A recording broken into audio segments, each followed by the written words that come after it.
কারণ তারা বইয়ে যা দেখে এখানে চোখের সামনে তা দেখতে পায়। এখানে আরো রয়েছে বিভিন্ন ধরনের ঘোড়া এবং বড় বড় ২টি অজগর সাপ।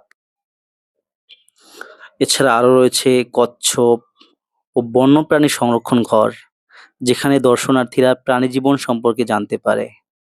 চিড়িয়াখানার চারপাশে বিশাল সবুজ পরিবেশ, পুকুর আর বসার জায়গা, শীতল বাতাস আর পাখির ডাক যেন মনকে সতেজ করে তোলে। অনেকে এখানে পরিবার বা বন্ধুদের সঙ্গে পিকনিকে আসেন, কারণ জায়গাটা শান্ত, নিরাপদ আর শিশুদের খেলার জন্য উপযুক্ত।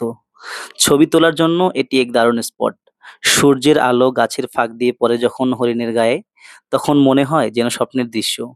দুপুরে বিশ্রাম নিতে চাইলে রয়েছে ছায়াময় বেঞ্চ আর ছোট কাঠের ছাউনি। অরণ্যালয়ের মূল আকর্ষণ হলো এটি প্রাকৃতিক পরিবেশে গড়ে ওঠা।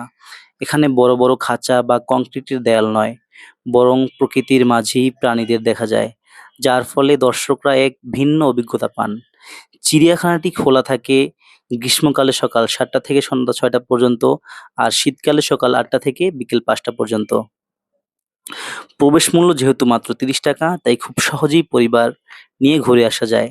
যদি আপনি প্রকৃতিকে ভালোবাসেন, যদি শহরের কোলাহল থেকে কিছুক্ষণ নিঃশব্দে থাকতে চান, তাহলে সাভারের অরণ্যালয় মিনি চিড়িয়াখানা হতে পারে আপনার পরের গন্তব্য। ভিডিওটি যদি ভালো লাগে অবশ্যই লাইক, কমেন্ট, শেয়ার করবেন।